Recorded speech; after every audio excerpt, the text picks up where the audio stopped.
It is time to show off another design schematic. Today for you I have the design for the Cube 2, which is a sequel to Cube Experimental.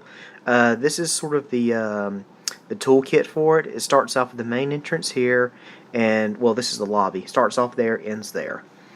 Then you have a side entrance. This is like similar to how the lobby worked in the original Cube Experimental.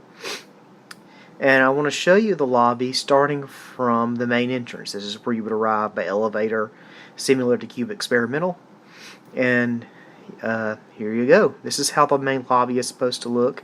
You will notice the humanoid faces made out of cubes, very creepy. And, well, here are the water effects for the fountains.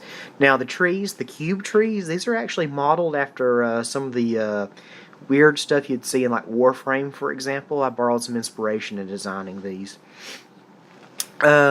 Cube 2 is actually not a full sequel mod. This is going to be more of like a toolkit that people can use to create their own death mazes. These three doors actually lead into the subway tunnel, which connects to the rest of the facility.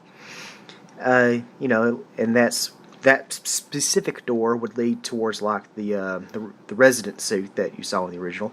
Main desk, the cube icon being held up by a hand, sort of modeled after the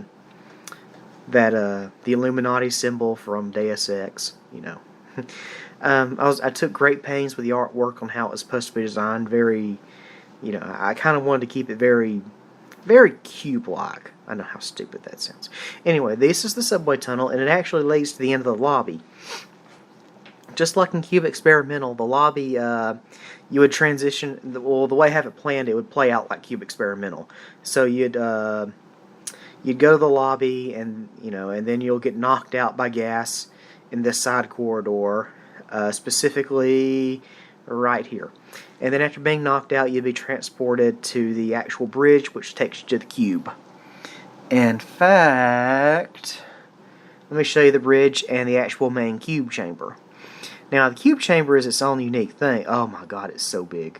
And I'll give you some perspective on it later. But like in Cube Experimental, a robot would drag you across this entire bridge and dump you in the actual death maze.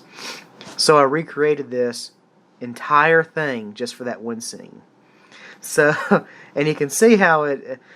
Now, you don't know this, but this one single cell is equatable in size to like all of downtown Boston.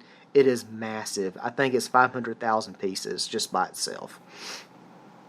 And you can see how I designed it. Very, just it gives off that vibe, and it's just. Whew. Now I'm going to be honest with you. If you were to take this, like this, into, like this wouldn't work. Like.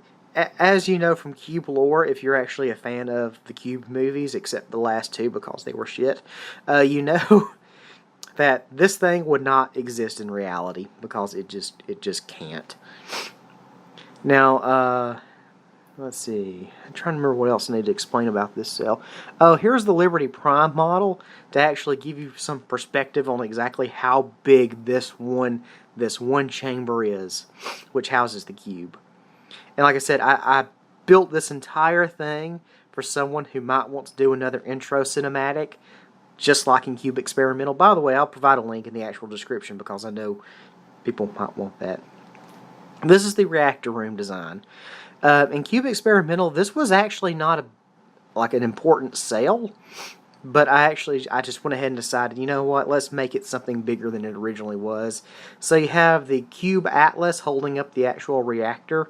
And yeah, I designed the whole cell to have its own unique art feel to it. You know, just keeping up my appearances. Okay, and in this cell, in the transition to all the cells connected to this cell in the original, you'd have like teleporters. So I set up 3 areas to put teleporters into the actual mod, so that if anyone actually wants to take this to the next step. And I really love the shadow effects and how I did them using the lighting. That was... yeah, I just wanted to have this look and feel to this particular area that really didn't exist in Cube Experimental, because it's like very old because Fallout 3 is like ancient in comparison to Fallout 4. So the things that I've built in this specific mod is sort of like an update to how Cube Experimental. Because I'm willing to bet that if they could build it now, like this is similar to how they would kind of probably do it. Because that team was just really talented. Now for the actual death maze. What you're seeing is a singular module like floor plan just for like one death maze floor, and I actually put these sort of observation rooms where you could like view through glass, like mirrored glass, and see like all the people who are dying in the next chamber. I thought it would be good to do some contrast where you might have to go through some rooms that are trapped, and then later on you can go and see like through mirrored glass like that trapped room later on. And you know, it actually mirrors how they looked in the original Cube 1. And you know, these doors are aligned perfectly, so you can open them up and you can just traverse into the next cells. Everything is colored correctly, so you know you have your reds, your purples, your yellows, your whites, your greens. You know, I took some, you know, I put some effort into actually making this work. Now, since I know for a fact that my projects are really bad at attracting scripters, and I will not get one, this is the main reason this is going to be a resource. So if people want to make their own death mazes, they don't actually need to, you know, they can just pick this up and get started. Later on, I'll probably make 2 additional floor plans for this, and that's all I wanted to show you for now, and have a good day.